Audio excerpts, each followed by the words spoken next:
Submissions, announcement details, and announcement type and subtype. You will recall that there are various tabs that need to be completed before the SENS announcements can be submitted to the JSE. First, you had to complete the Initialization tab and then the Activity tab. The next tabs in the process are the Announcement Details tab and the Announcement Type and Subtype tab. Once again, the user will access the instruction by clicking on the instruction number in the work list. The instruction will open in the Activity tab. User will then select the Announcement Details tab. When presented with the Announcement Details tab, the user needs to enter the flash headline that must be displayed for the announcement once it is disseminated. A maximum of 116 characters can be used. Then the user needs to select the release type applicable to this announcement. A formal type is an announcement that is required in terms of the JSE listings requirements. A press release is an informal announcement. The regulatory type is the type of announcement issued by the regulators, example, the Competition Commission. A voluntary announcement is an announcement that is not required in terms of the JSE listings requirements. After selecting the release type, the user has to indicate whether this announcement is price sensitive or not. The user now has to click on Save.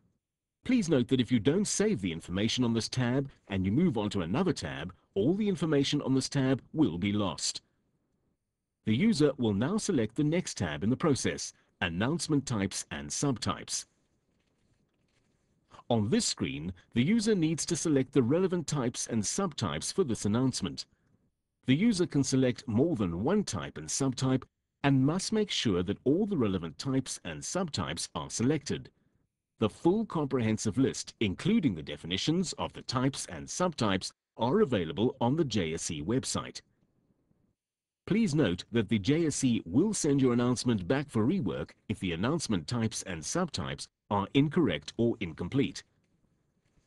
The user will click on the drop-down box for announcement type and select the relevant value from the list. Based on the selected announcement type, select the relevant value from the drop-down box for the announcement subtype. The user will then click on Add. The announcement type and subtype will be added to the grid at the bottom of the screen. The user can remove an announcement type and subtype by selecting the item in the grid and then click on the Remove button. Please note that you have to add at least one announcement type and subtype to the announcement.